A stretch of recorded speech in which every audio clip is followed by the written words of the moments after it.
Good afternoon. Thanks very much for joining us. Let me start by understanding your thoughts on how your financial lending business, in this environment, how is it going? What is the situation right now? Before I come to specifics, has there been improvement in the operational metrics internally? What are your thoughts there? Yeah, I think there's a definite improvement in the lending environment and also the collection efficiency, what we call of the earlier loans. So we have four products or four lines of businesses in our lending. So one is gold loan, home loan, and then we have business loan and microfinance. So gold loan, we are seeing a significant uptick, and almost all the branches are open now, and the footfall has increased. Customers are coming, they are repaying the older loans, and new customers coming who are taking new loans. And the gold prices have gone up significantly in the last 6 months. I think in the COVID period itself, they've gone up by 25-30%. There was a correction yesterday or in last few days, but that's fine. But I think the loan value of gold has gone up. And there are many people whose businesses are impacted. They may not have a credit history, but they have gold and they are quite comfortable taking temporary finance based on gold. So that business is good. Where we have seen historically losses are not there, collateral is with you and is liquid and solid, so you don't have to worry about it. The second is home loan. There we are seeing, I think the business has come back to 50-60% level of what it was at pre-COVID. Contrary to popular perception, people are buying property, homes, and we are seeing a good traction there.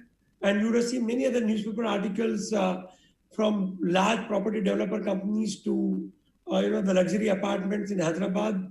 But what we are seeing at ground level, that the affordable homes, people have started buying and taking loans. So I would say that that business is 50-60% of normal, but is improving every day. And as lockdown is, as people are getting out of lockdown completely, we are seeing good traction there also. And microfinance also has improved wherever wherever things are good in terms of lockdown environment. Then we are seeing good traction and good activity. Where there are few places where still the lockdown in some form or other is continuing. There I think microfinance is not doing too well. But most of the country, I would say almost 70-80% of the country, microfinance activity also has picked up. Business loan is something which is a little tricky. We are a little cautious. But wherever, so most of our loans are to small shopkeepers, traders, and business people. So areas, the towns and cities where lockdown is completely lifted, we are seeing that business activity is picking up and things are getting back to normal. On the whole, I would say that lending activity is picking up much better than many people thought a month ago. And I think that maybe by Diwali, probably we'll see that things are back to as they were earlier.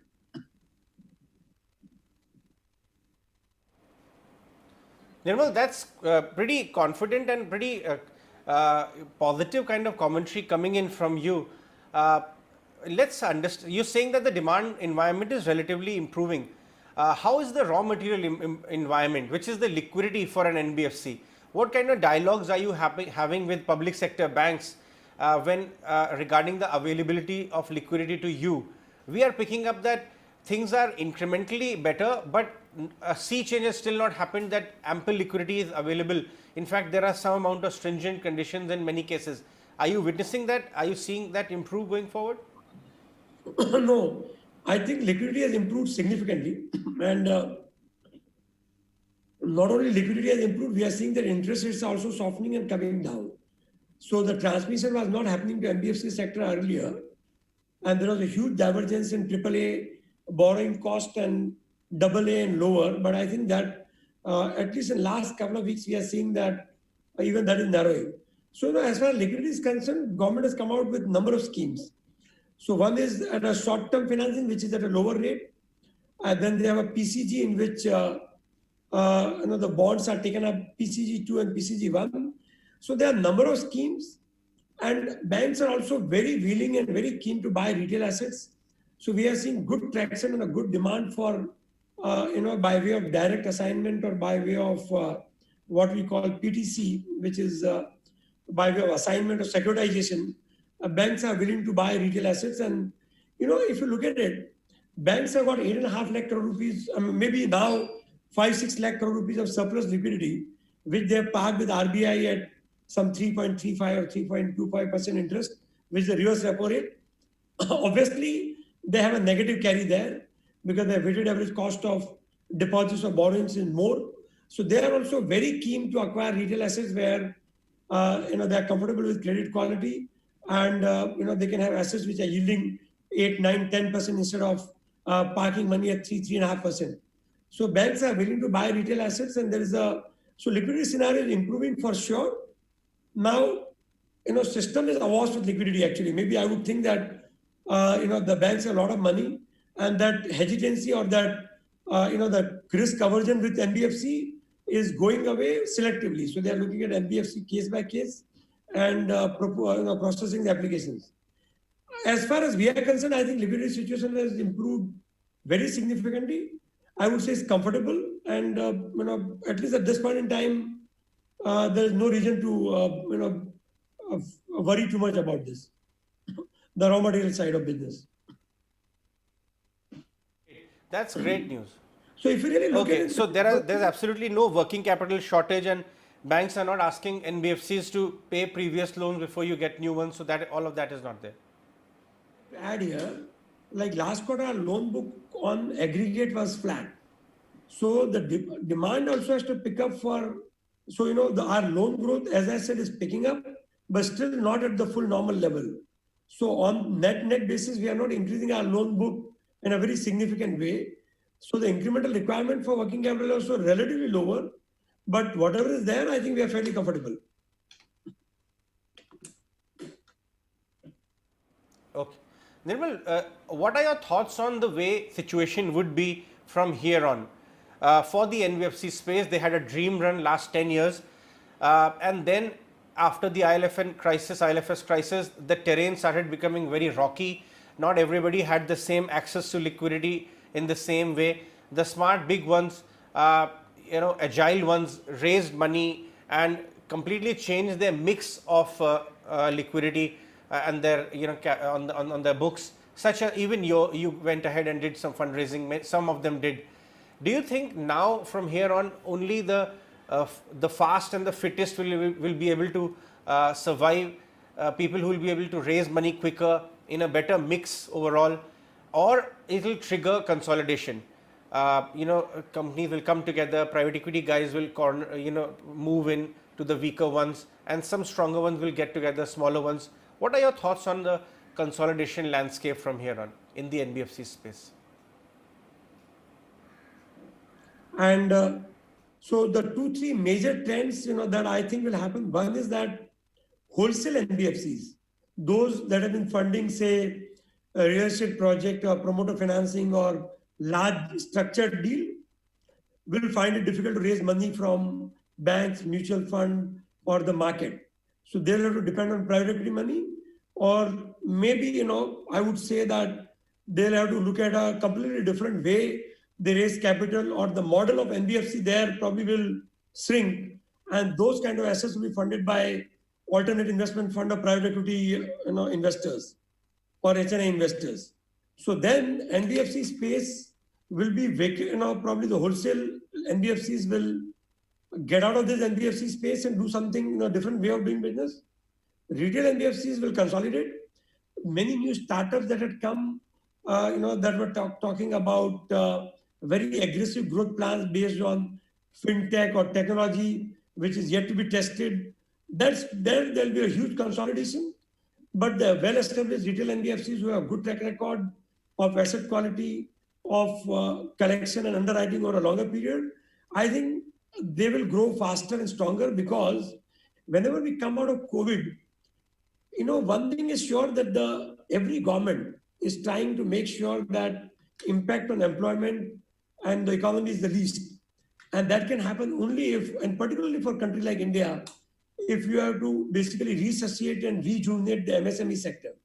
And that's the sector where the credit delivery is most difficult, because they are very small, informal sector, small enterprises, And that is where NBFCs will have to play a key role in partnership with banks. Another major trend that probably we'll see is that NBFCs will partner, which will have a deeper partnership with banks, where the loans are originated based on bank guidelines, and then they are given to the bank, and bank basically use NBFC as their partners to source, particularly the business loans or MSME loans. So I think you'll see consolidation, you'll see stronger partnership, and you'll see that the wholesale funding will probably not be done by NBFCs, but that assets will be funded by different set of players, alternate investment fund or private equity funds.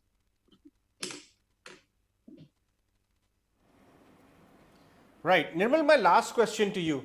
You are, really talking to people from investors because of your various businesses, from foreign investors, and of course the lending business, mid-sized businesses. What is your sense on the condition of the economy right now? Because that will reflect in credit demand as well.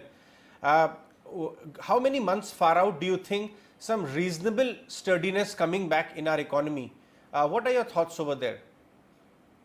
I have a feeling that by Diwali time, things will recover very strongly, but there are different school of thoughts on this. So one thing is that people have actually spent much lesser in this entire lockdown period. People are not eating out, not traveling. They don't spend on even basic comfort and necessities or whatever.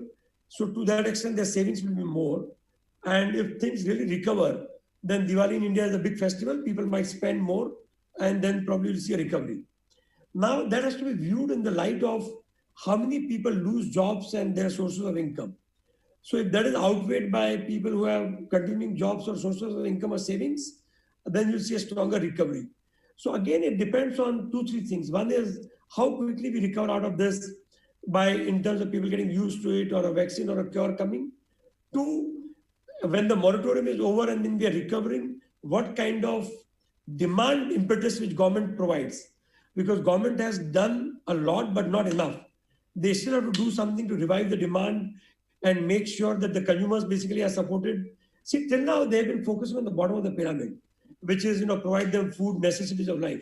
But it's important to create jobs, and for that it is important to create or provide incentivized investment and also consumption, so that there's a demand and people are encouraged to expand capacity or put in new capacity. So if the government does this, and we in a month or two we see that the COVID curve goes down, naturally or by cure, then I think people have missed many festivals this year, Gudi Padwa, Ganpati or whatever. Probably they'll come back much stronger at Diwali festival time, and then you'll see a much stronger recovery then.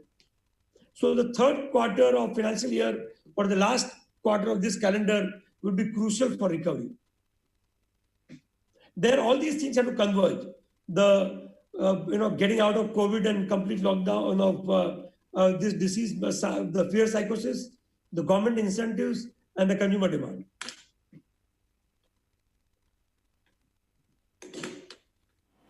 Let's hope so for that, Nirmal. Let's hope so.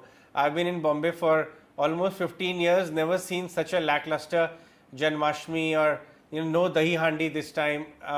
All these festivals are completely, people are locked up indoors. Let's hope so that by Diwali things actually recover and demand comes back. It's good for all of us. Thank you very much for your time, Nirmal, today.